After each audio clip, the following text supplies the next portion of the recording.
and bitter anger, they are all devoid of life. They are fear and blind suspicion, they are apathy and pride. They are dark and soul foreboding, and they're oh so very wide. They are fear and blind suspicion, they are apathy and pride. They are dark and soul foreboding, and they're oh so very wide.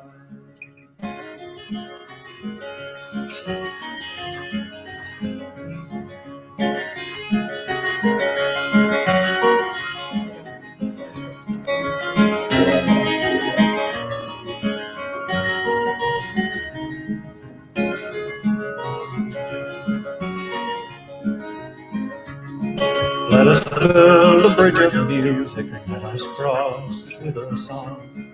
Let us span another canyon, let us write another wrong. Oh, and if someone should ask us where we're off and bound today, we will tell them building bridges and be off and on our way. Oh, and if someone should ask us where we're off and bound today, we will tell them building bridges and be off and on our way. We will tell them building bridges and be off and on our way.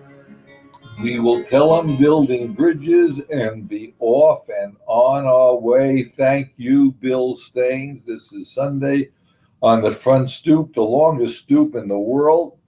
I'm Jeff Bella, one of your hosts, Susan Comont to my right. And then we have Dennis Carriers on the phone. Soon, Dennis will. And then, hello, Dennis. I don't look this fat, but I'm pregnant. I'm only kidding. And we are on our way. And we are on our way to. This is a different place than we usually. We are sitting in a hotel room in Washington, D.C. Right. Yesterday, we had the pleasure of interviewing. Interviewing. Megan Rice, who we've done many programs on. She was a nun who just got out of jail, who's 85 years old. She did 3 years in jail, in prison. Right. And she was protesting at the nuclear weapons facilities that still are very she much broke alive. in. She broke into a facility, cut an 18 or 20 inch hole in a fence, and crawled through it with their two friends, two 60 some odd year old guys, and they got into this facility, and they called the guards, and the guards came, and one of them was very nice. They gave them bread, and the others came up with guns drawn, and they wound up throwing her on the floor and handcuffing him. And then after about 3 hours, they were allowed to sit on chairs, and they did a lot of time for this because they said we can't have nuclear facilities and the nuclear wars. And what they done was they were charged with conspiracy and espionage and possibly endangering the security of the United States. Right, which is. But this was an act of conscience. This was a peaceful protest, and they didn't have weapons on them or anything. Anyway, so the point is that. But we did the interview. It's a live interview on our program. Unfortunately, somehow or other the audio got messed up. Not that great. So we're really sorry. We're not sure why that happened, but it could have been just the internet connection there where we were with her. We're on the road now, and we're headed south, and we're going to try to set up a studio, and we're going to try to figure out what's wrong with it. And on Tuesday, that's the 10th, we're going to be honoring the military and especially young people, young Marines who do things to help social justice. And this is brought to you by Sunday on the Front Stoop is brought to you every Sunday morning, the longest stoop in the world. And we also do Renew the Earth is what was one of the sponsors of this, or we sponsor them actually, Renew the Earth, and that's a nonprofit. Also, we have the THEHREM, Human Renewable Energy Measure, which is a concept. Which is a way of saying all humanity has to have their basic needs met. And lots of people are talking about for a minimum amount of their life. And lots of people are talking about this. Right. And we're going to be doing a lot of something's missing, and the extra value from all our technology and all of our wonderful abundance on this earth is not going fairly to everyone, and to back to nature, to renew nature, to give every person their basic needs of food, shelter, and education, or knowledge, or food, nutrition, and knowledge, however you want to say it. But this is not happening, and it could be happening, and there is a way to measure it, to make calculate sure this it so happens, that it right. will happen within our economic system. By the way, it's an alteration in the way we do economics. It's not to distribute. A lot of people get this mixed up. It's not to distribute wealth so everyone's equal. That's not what we're saying. It is saying that all human beings have the right to make or do whatever they choose to do. And that's a big problem, because people don't get it. But we're saying, while you're doing as much as you want to do, while you're making as much, while you're working, 16, 20 hours a day, and making a lot of things and being able to peddle them for X amount of dollars, the reality is you do this without hurting another human being. So therefore, the greed factor disappears. And we didn't get a chance to talk to Megan about that. Though she did use the word Dennis at some point, but we didn't have time to go into that in depth about her feelings about greed. And when she went into, as a nun, right, and when she went into jail, she met a lot of people who were in jail for no reason. They were doing drugs because they had to make a living. It was economics that had gotten them into prison, and then they couldn't get out because they can't find a lawyer that can cleverly get them out of jail. Right. So I mean, they end up languishing there. Right. Most of their lives. Is a huge problem we're running into, and huge portions of their lives. Anyway, I just want to. Now, Dennis, you happen to be on. Were you able to catch us on the air and see if it's functioning now? I'm just curious. Not yet, Jeff. I mean, I'm on the screen and I see the previous shows that we've done. Do it live today. Actually, it may not come up because we actually planned to do the show at 10 o'clock. And we're starting an hour early, so it may not come up, but try to do it. We're going live now, so see if it will pop up. I'm not sure if it will because we didn't schedule it for then, so it may not be live. It may just come on where the time says. Okay, and then because I don't see anyone watching this, I don't see any viewers here. We normally show some, but we didn't do it. We're trying. We're on the road. We have to get for this interview on Tuesday. On Tuesday, so I want to make sure that we get all this working properly, because that's that we really promised to do this thing right. We don't want to mess up. We don't want to mess that up. We'll try not to mess up. Anyway. So anyway, that's going to be the young Marines, and we're going to be talking to them about. And the reason for this is one of the concepts of this, for this young Marine show, is to say that the minute someone's born, they're born into the. I hate to use the word military, but they're born into the human military, and their job would be Human Corps. Human Corps. Human Corps. And they would have their Social Security number, but they always would have their education, food, and shelter for about an hour or two's worth of work. And as they get older, they'd be helping people all over. And just like, in other words, they'd be setting up solar panels and fixing roads and working just about an hour or two a day, whatever they choose to do. If they want to work harder, they could do that. But everyone around the world benefits. We work in cooperation. And we brought that up at the show last night because when the guy figured out the nuclear bomb, they wanted to share that technology. The professors who thought of that wanted to share that with the whole world. True scientists want to share what they've learned with other scientists, right. With the population, so that everyone can make decisions together about how these things should be properly used. I'm going to ask Dennis that question. But this is a very interesting point. May I make the point first? That Sister Rice made, and right from the very beginning, she said that the secrecy around all the creation of the bomb, was totally in secret. She even had a neighbor when she was growing up who was working on this at MIT, and even he couldn't speak to his wife and daughter about what he was doing. So this was, completely in secret, that the scientists were chosen and asked to work on this, on making the bomb at the end of, this was the hydrogen bomb, at the end of the Second World War. And they were in some kind of competition to get it before they thought the Russians were also developing it at the same time, or who knows. But anyway, they felt there was an urgency to this, and this was just a small decision. It wasn't even known to Truman when he became president. They had to brief him on what had been built, to his horror. And Oppenheimer, when they were successful, they had a successful test of the bomb. And this is what Megan was saying. They had a successful test of it a couple of weeks before they actually deployed it, and the horrendous genocide was created at Hiroshima.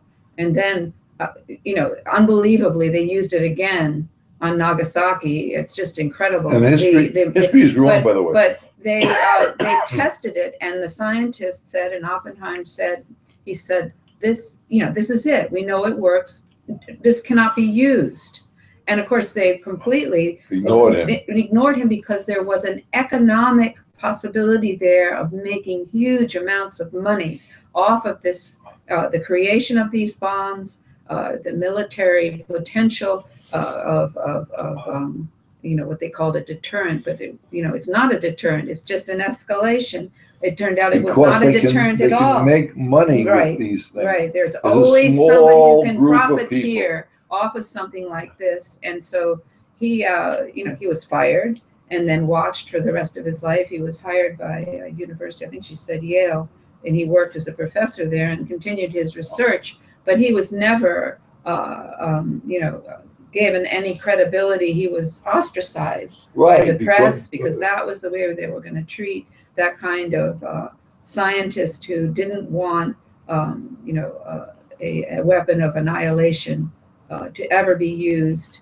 And of course, Einstein came out against it too. A lot of his equations and his studies were part of the, were used to figure out how to build these bombs. And he never, in his wildest dreams, thought that's where his work was going. And he doesn't participate in this. And he wrote a letter to the president, I think President Truman, said this can never be used. This cannot. But they didn't pay attention. They, of course, didn't pay attention. And the interesting part about that is because the economics is so forceful. But now, and it works in conjunction with wars. Wars are big money makers for the powerful elite corporations. Well, it's the bombs and the destruction and the rebuilding of it. Yeah. It's all about money. It's all about money. The whole thing. It's about the economic system. And when I say money, money is nothing more than your labor, your life's work, turned into a piece of paper or a piece of or a scratch thing that you worked your ass off. Your lifetime is being turned into and then you put a script. And you put it into taxes. Right. And those taxes support more people just in the script. It has nothing to do with any reality at all, except that you're losing your life working for these people. Working for a living. Right. But she just kept emphasizing the secrecy. The secrecy is the problem. The lack of information for the public to have. This was kept in secret. That the information was not allowed into the public to make their own decisions. Scientists were not allowed to share the information. And this is incredibly damaging to a society when things of this profundity and this destructive possibility are kept out of the public eye. And right now, very, very few people who are now in this generation, youngsters, even know that we have these facilities like Oakridge with she told us how many megatons of nuclear whatever is there and could be activated. And she also said that they're trying to make them modernized so they can be used over and over again. They're going to modernize them. Oh, they want to upgrade them somehow. And yeah, but there was until 1997, we were testing these things still. they stopped the above ground testing, I think, in the early 90s, but they were still testing them underground. And of course, all that stuff comes out, it cannot be kept. They were making caves miles deep to blast these tests. Yes, and of course, that isn't going to stay under the ground. Over the Navajo reservation. And it's all on the Navajo reservations. The indigenous peoples have been trying to stop this for 40 years now. How many years since the end of the war? 45 it started, and now, okay. and now it's... People don't understand that there are off the coast of Washington State nuclear submarines. They're called nuclear submarines because they carry nuclear weapons. And I mean, look, we have oil spills, we have, anything in or on the water is extremely vulnerable to any kind of accidents. Maybe they never take them out of port, but they must go on little jaunts now and then just to make sure that people know how to navigate them, even if they're not being used. But this is just horrendous. What still exists. She wants there not to be secrecy. She wants their people to be aware that we may have stopped the Cold War with the Soviet Union, but it's not over. I want to ask Dennis some questions. Dennis, yes, go ahead. Are you prepared to answer some questions, Dennis? I'm prepared to answer questions. Yes. Okay. Good. Let me ask you a question. If you and I, working for our government, came up with a great idea that would change the world, it could be very destructive or very beneficial, and it can either destroy the planet or it can destroy the civilization or life on Earth, or life on Earth, but or enhance it. And we want, and I say to you, because you and I figured it out. I say to you, Dennis, don't we have to share this technology with the rest of the world? Because we don't ever want it used. So if everybody had the technology, we can only use it for good instead of bad. However, our government says to us, you can't use that, so you're going to have to keep it top secret. Do you think it should be kept top secret, or do you think we should share it with the rest of the world? Well, that's a great question for me, because I'm not just in this country. I'm a member of the United Nations Association, and I think it should be for the whole world. And for what reason? To save the whole world, and not just to make our country more powerful than the rest of the countries in this world. Okay, well, that's what most scientists think, but we're not doing that. And let me ask you another question. Supposing you came up with a great idea in your garage or your backyard, and you figured out a way of putting together two pieces of junk products that we had out of the dump, and you figured out a way of making a metal that gives us all the energy we need. You just have to kind of rub it like Aladdin's lamp. You just have to sort of, right. Let the sun hit it. Okay. It's going to be two kinds of metals Magic you found. Magic metal. And you sort of you put it together with, you tie it together with special string that you found, and when you tie it together with the special string, you tie these two pieces of metal together, you got this great energy source. And everybody could have it. Now, would you want to have that patented so you could make the money on it, or would you like to share that with everybody? Well, that's an interesting question. I would like to share it with everybody, but there's a lot of people who would prefer to be, instead of being a millionaire, they could become a billionaire if they don't share it. But supposing, but it would make us, we would be trillionaires, because boy, if we can patent that technology. Now look at it this way. Supposing you and I patent it and we keep it under wraps. No one else can take the patent on it. And then we sell it and we make trillions of dollars. Now we have the option to take the money that we're making and help the rest of the world, like donate it, or to build more panels all over the world, because we have a lot of money to do that with. Well, we have a better radio show so we don't screw up as much when we do our technical work. We can hire people. Wouldn't that be better?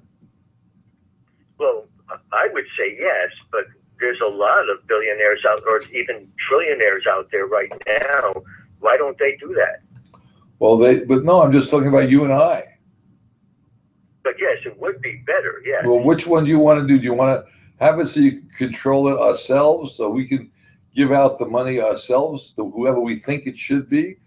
Or should we do like maybe just make it open source so anybody can take the technology and use it any way they choose? I would say the second of the two options. But supposing the Koch brothers get a hold of it and then they patent it and don't allow us to use it. Wow. Through law. You're Laws, right. And now I even see Jeff and Susan on the screen right now, too. Are we broadcasting loud enough? I see our little green. Yes.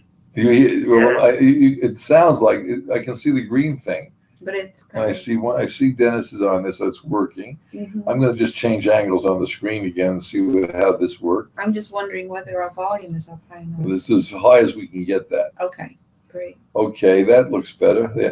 Now we just changed angles. There's a 5-second delay there, but we just changed angles. Now we can look at the thing. Okay, so we know we're doing something right. So And I even like the glasses that you had hanging over your neck. Well, I have that on there because it makes me look like I can read. oh, Normally I put them on top of my head. If I give somebody a hug, I put it on top of my head so I don't break them. mhm. Do I look like I'm pregnant though on this, the way No, the you camera angle? Yeah. So anyway, but so that's the point. If we worked in cooperation into benefiting humanity, if we did that, then we wouldn't have the problems we have today. And we can go back 5,000 years. We didn't have a chance to talk to Megan about this, but she was a dynamic woman. I mean, she was really great. Mhm.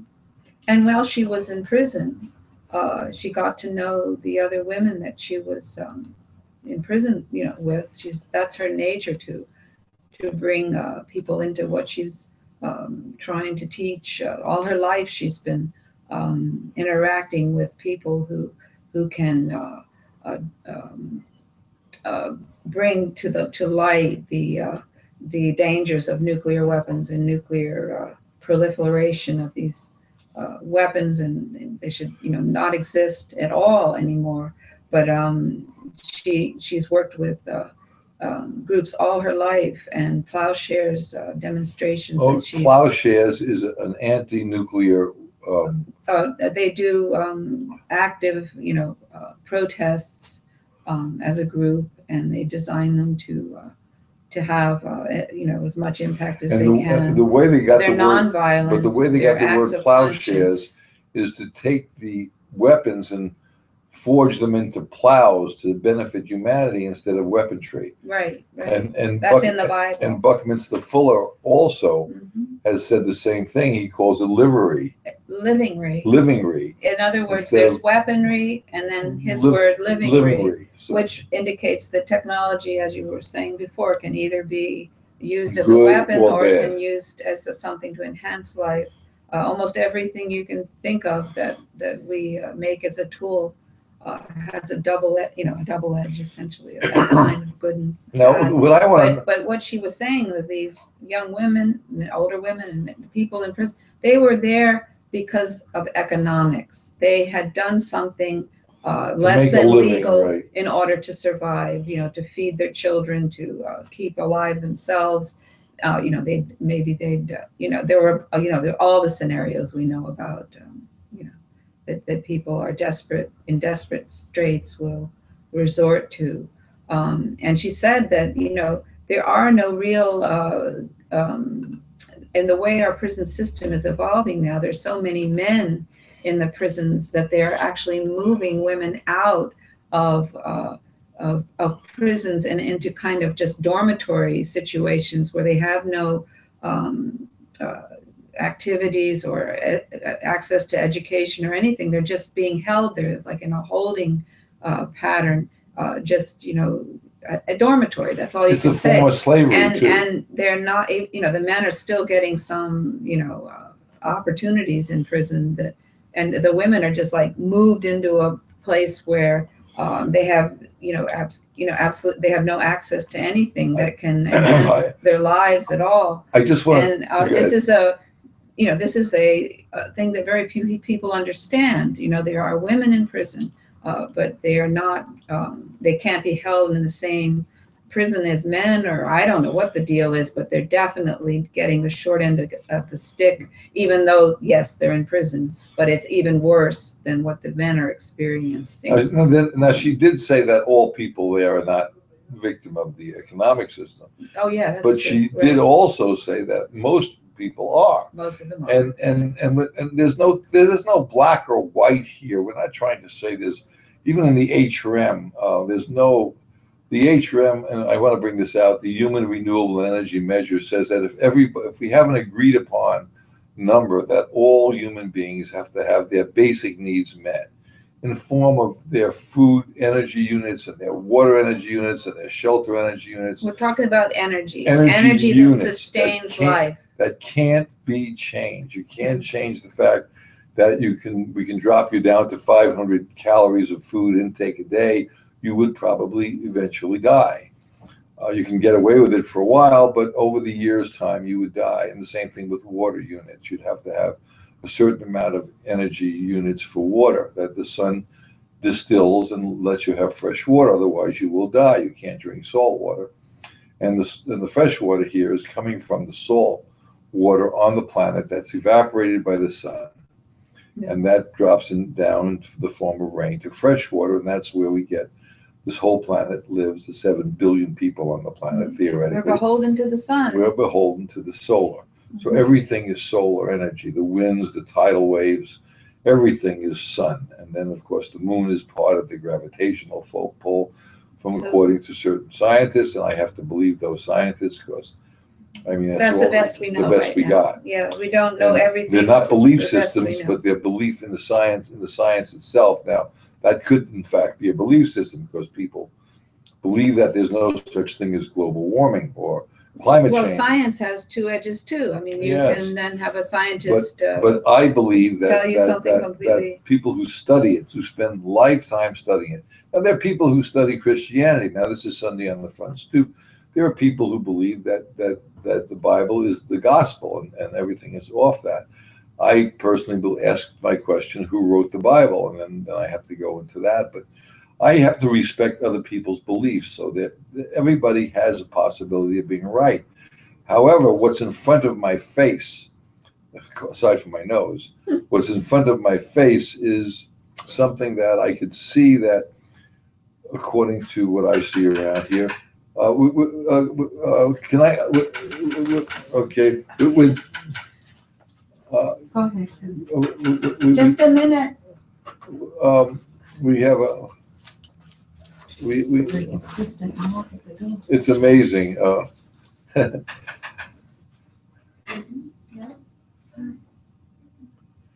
we're doing a program.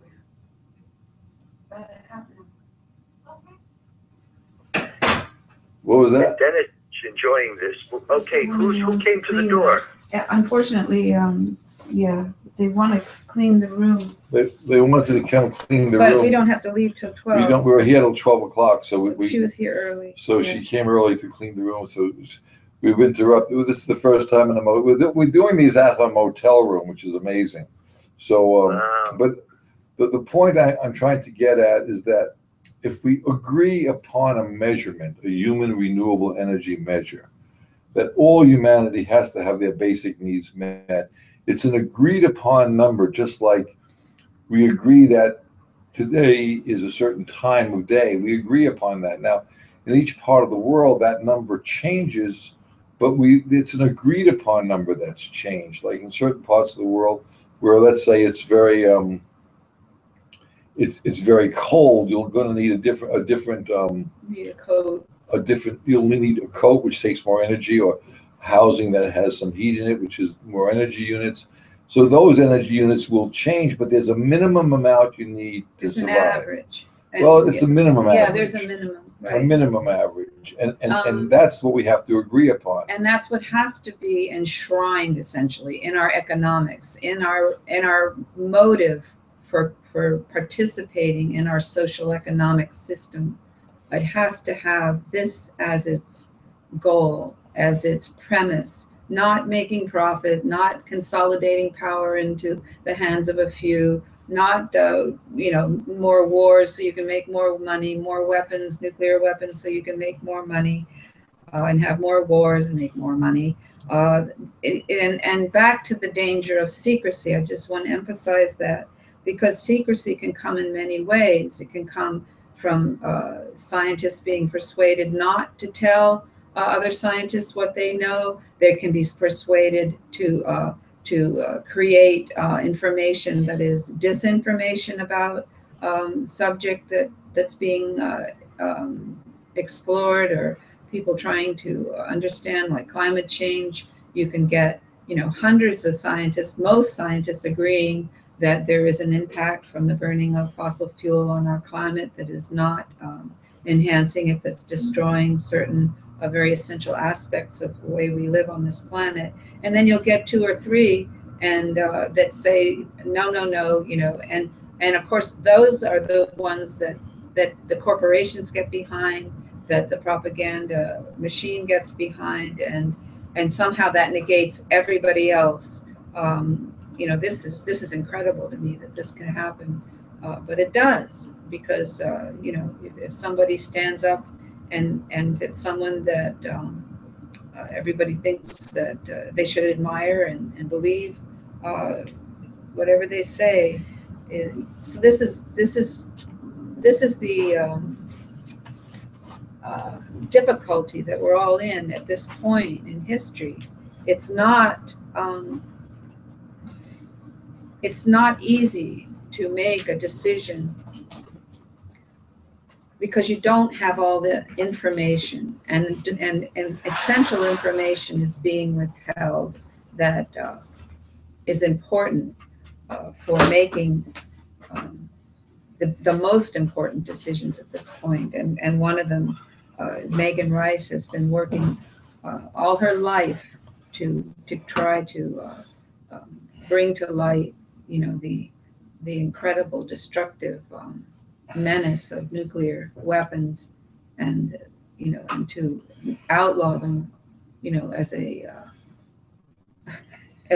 out of existence, essentially. But if this is not well, the happening. thing is, what's not happening is because it's economics. And, yes, and she concurs with that. Now, the Pope, we talked about the Pope's encyclical many times, and she's actually had a meeting right at 12 o'clock yesterday, right, about the Pope's encyclical. Right, with a bunch of other sisters. Yeah. And they were going to have a roundtable discussion about how they're going to go forward with what Francis said in his. So, and we felt as though that the HRM is going to be major for this. Also, we are doing the programming. This is all tied together. The women in prison to try to sell stuff, the women, the few people who are criminals, but most people are not in prison because they're bad people. They're bad because they had to make a living in a way that they couldn't survive, and they took the quick way out, which was maybe selling drugs or maybe conning somebody out of money, because the money was the key issue here. And it's all tied together: the wars, the prisons, the way we rush around, the traffic violations, the way schools are, the tax structure. It's all tied together in the economic world. The murdering, the bombing, the killing, the sales of GMOs that are hurting people, the chemtrails. The greatest good is the making of money. And then you get the symptoms that we have, and we're lived with them for so many hundreds and thousands of years already, and they're getting worse because it's more and more refined. The way that economics, in modern economics, is being conducted. It's being backed up by laws that are created in order to support corporations and what they do. It's not even government anymore. It's economics, almost as its own overall system. It's overarching everything worldwide. It was interesting about this. So this is Sunday on the Front Stoop you're listening to, and this is Bridges Programming, and we're talking about Sister Megan Rice. And but something happened to me this morning, which is Something happened to me on the way to the forum. Susan went to say goodbye to her mother because she was leaving the area, and she went to say goodbye to her this morning. And I was downstairs in the lobby, and some older woman, it's sort of a assisted living, came over to me with a walker and shaking her necklace that held up an Indian head, and she said, you gotta watch. And I couldn't imagine what she was talking about. And then I noticed that the person at the hotels were wearing the Indian shirts, from I guess a football game. I guess it's called the Washington Redskins. Washington Redskins. Is that a football game? Yes, it's a football team. A football team, and I didn't pay much attention to it. I just was curious why they're wearing all these things. And you gotta watch. And then I said, wait a second. We have in our world, every 5 seconds, someone's dying from starvation, and that's not because of lack of food or them not working. It's because of lack of distribution of that food.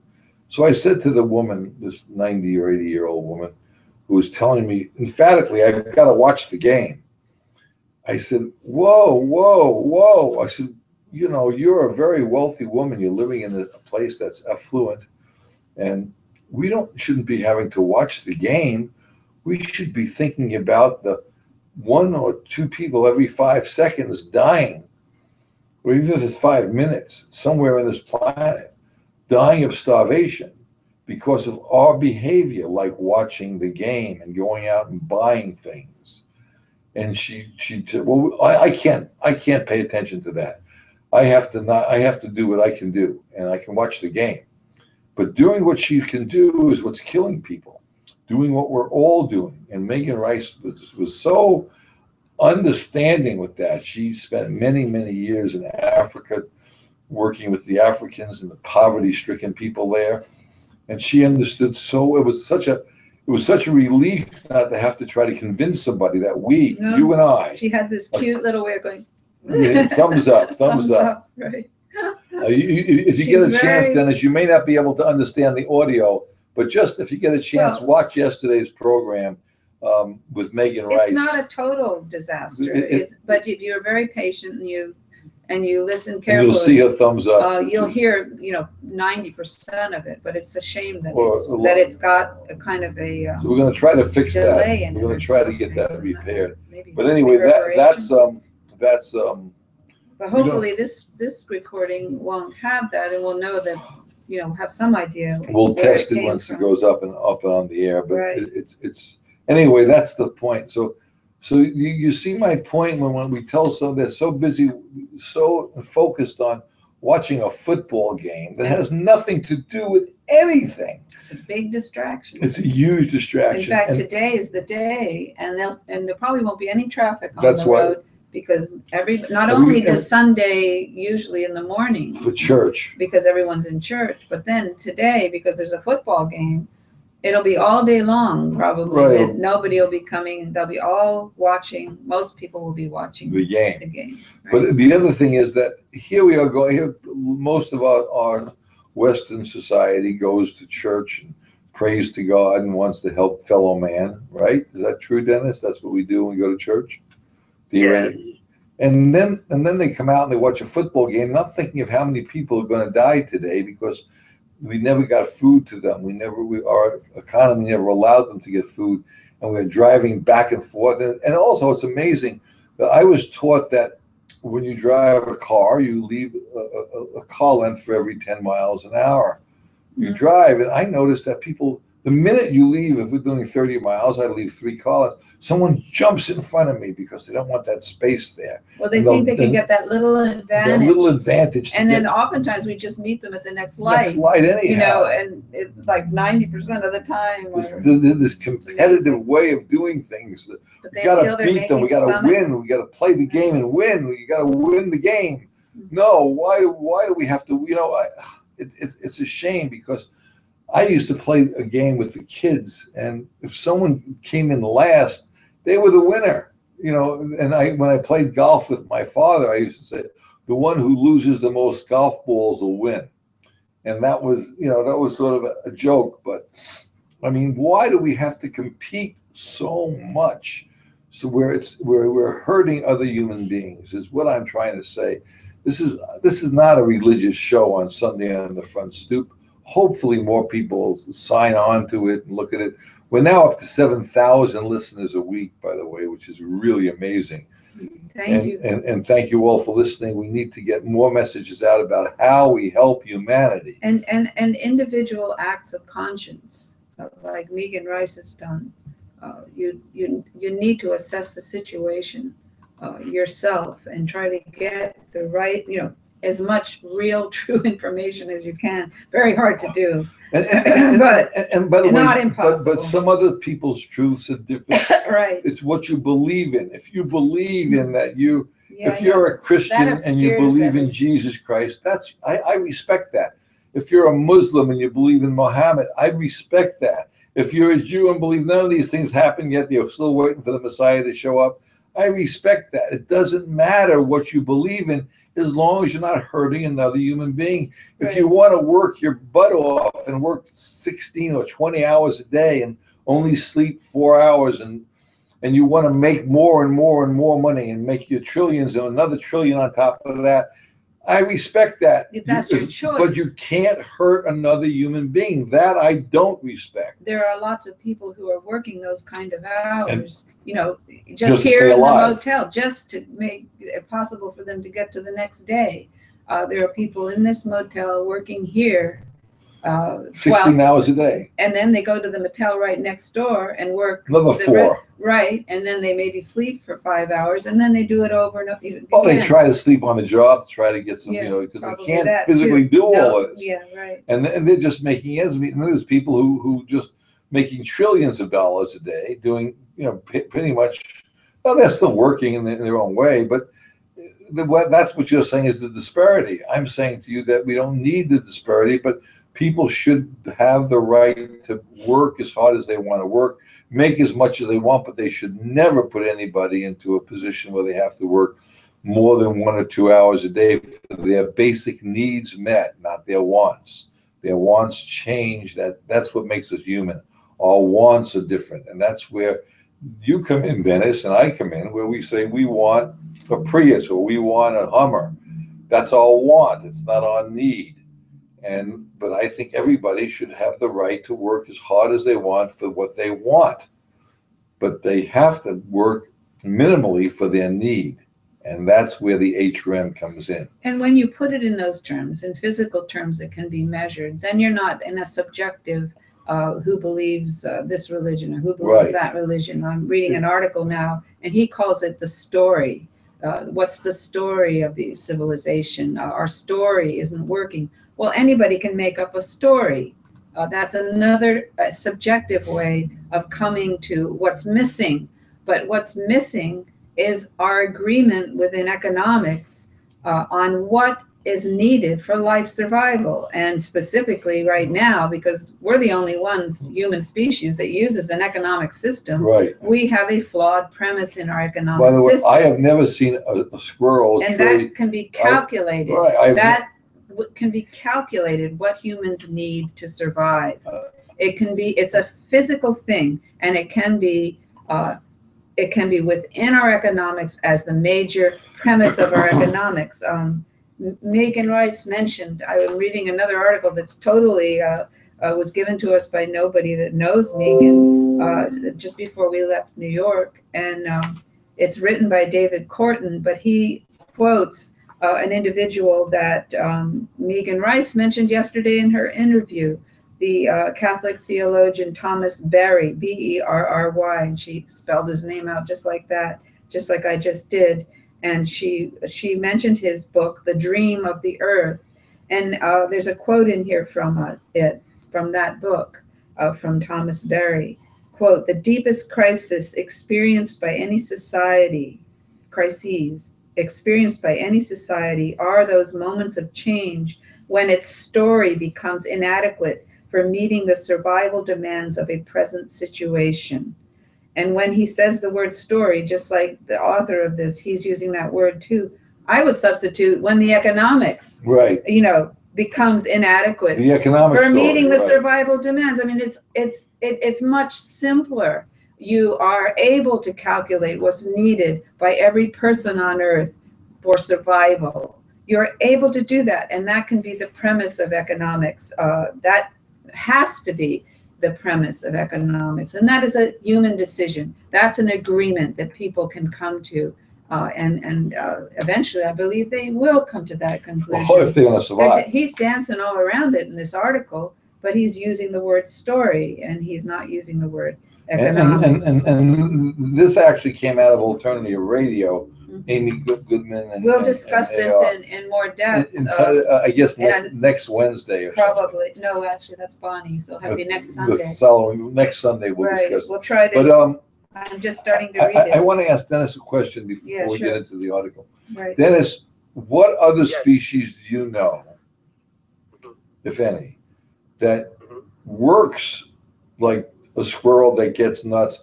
Do they trade the nuts with other squirrels to get different kind of nuts, or does the birds go get seeds? Say, I don't like this seed. Do you want this one? Does any other species that you know of trade for things? Not that I know of, no. So we're the only species that I know of that actually makes up a money system and a trade barter system. We're the only ones who do that, even though species like monkeys scratch backs, they scratch each other's back, and they help take care of each other, and they actually share food to a certain degree, and then you have birds sitting on top of cows and peck off, mites and fit. So I mean, people kind of work a symbiotic relate, but we don't do that. We are always trying to take advantage of another person. Oh. And that's we are encouraged to do that because of the way economics is conducted. You see what I'm saying with that, Dennis? But we don't always do it. If you could figure out another species that trades, that actually does what we do, makes up artificial money and trades with, that's our problem. Is we not got it back to the reality of living. But this needs to be set up with the reality of living, and that's where Bucky. Go ahead. I think some people might say that we are even smarter, more smart than any other animal on this planet. But is there any animal on this planet that's ruining the planet more than the human beings with climate change or global warming? Well, is there any other planet that kills another? No, you mean any other species? Any other species that kills just? I'm not saying to make money. No, I'm not saying that there are or other kills species. In general. No, but they kill to stay alive, and they are like weasels kill things for no reason, and so does raccoons, I guess. But they don't do it to make money. They do it because of a certain instinct they have. Now, is it our instinct that we should keep on making money and kill people just to make money, as you say, the greed? And I think that we've got the greed mixed up with the if we didn't kill anybody working hard, then working hard would be a benefit, and people who want to make more money by working hard just for making more money's sake is a problem. It's part of a sickness that this species has gotten into. And we have to realize, and I really wish people would take the responsibility that we, in this part of the world, the wealthy, when we call it the wealthy part of the world, are killing people every day of the week. No matter, even if you worked in Burger King, and even if you're a poor person, our lifestyle kills people. And therefore, the people we're killing calls us, because then they're not looking at it the way I look at it. We don't want to kill people, but they don't see that. They call us infidels, and then they want to cut our heads off. And now we have a war between them and us. And we're doing just as much damage to them, not as physical as cutting someone's head off, where you can see it in a video. But we're doing it very subtly, and we're killing a lot more people than they are killing. So it's not we and they. I'm sorry, Dennis, go ahead. I was going to ask you, Jeff, who gave you one share of stock in, was it ExxonMobil? It's a joke, right? That was a joke that turned out to be a blessing. And the reason why that came out like that was because They were trying to be funny, but what happened was because of that one share of stock, We get a yearly publication from and we ExxonMobil. learn about how ExxonMobil It's works expanding and changing where it's and how going much around money the the world. CEO gets. Yeah, He exactly. makes more. The CEO of ExxonMobil makes more monies than some countries bring in their entire year. That's right. That's a fact. And I have a question. Are there any shares of stock out there that if you buy those shares of stock, you're killing people because that oil's coming out of the Middle East and we've, taken out a democratically elected leader and we replaced him, like when we did in Iran with the Shah of Iran. Yeah. Hold it. Yeah. Whoa. Every single share of stock we buy, including stocks in renewable energy, does the same exact thing. Because it goes through a system. It goes through the system that kills people around the world. Whether it's silicon or it's cobalt for our cell phones, it's the same thing, be it oil or be it uranium or be it cobalt or be it gold or silver. Or even foodstuffs that are being trucked huge distances, just because the profit is better in another place than in... Even if you have an organic farm, and you ship stuff to different parts of the area to sell, you are killing people because of our lifestyle in our economic world. Yes, things are not being done economically. It is not done where it benefits humanity. It's all done to benefit for profit, including the things that we feel is much better for humanity, such as organics or GMOs. The GMOs, the genetically modified organisms, could be set up to benefit humanity, not pollute the ground or hurt our society. It could systematically be set up if it benefits people, not to make money for it, but to benefit the people who need to get food crops growing so they can survive, so they don't have to truck them in, they don't have to distribute them. People can work maybe an hour a day in poverty-stricken nations, so they're no longer poverty-stricken nations because of technology. But because of our economic system, we're not allowing that to happen. So to answer your question, it's not just the oil out of the ground that's killing people. It's the simplest thing, like packaging your lettuce for your foods. The simplest thing, like bringing your foods to your grocery store. Or the simplest thing, like making your driveway so you can walk across it. Or building our Priuses, or building our Hummers, or whatever you want to call it. We're doing the same exact thing, Dennis, that the very wealthy are doing, no matter how. And you please understand that we are guilty of this. We don't want to be guilty of it. We'd like to change it. But that's what we're doing on these programs. We're trying to get a sea change in the way we think. But first, before we can change the way we think, we have to understand that we are part of the problem. We are part of the problem. We could be the solution. But go ahead. I'm sorry, Dennis. I was just going to say, Jeff, that's why I like doing this show with you and Susan, because if I turn on mainstream media, I can get brainwashed, about what's really, not going on. And then if there's people over in the Middle East dying because, there's oil under the ground, they're telling me how evil those Muslims are and what terrorists they are and all this stuff. I think a lot of this is just brainwashing us. There's a lot of energy out there. Yes. What it's creating, Dennis, is a cul-de-sac for us to look at rather than look at the real thing that's happening around the world. And I look, we don't have a television in our house. So we only get, some basic stations, which we don't watch because there's so many commercials on them.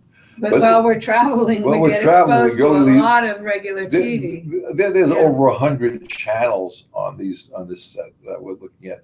And I don't think there was anything worthwhile watching on any of them. I mean, there may have been something I missed, but it's hard to even find anything because there's so many channels. Right. And then they're misunderstood. It's like mankind or humankind, and it's nothing more than another gimmick that they're doing. It's to keep you occupied, and we need to just say, let's face up to what we in the Western part of the world is doing. We need to share we need to cooperate instead of compete. And that those two words are pretty close, but we need to make sure we share our technology with other nations. We don't have to have them. We shouldn't. There should be no way another human being should patent a concept or an idea because it's built on the backs and lives of other human beings before them. So no human being has the right to patent something. They should, if they're working. Pardon me. Go ahead. I was going to say that's so interesting because if you look out there, there's so much energy from the sun. You know, I mean, just think when you go out there during from sunrise to sunset, how much energy. If we had solar panels on all these roofs out there, that could solve so many problems. But you know, I read where it says Big Oil says we'll have solar when they can put a meter on the sun. So right now, but that's why we have so much solar now.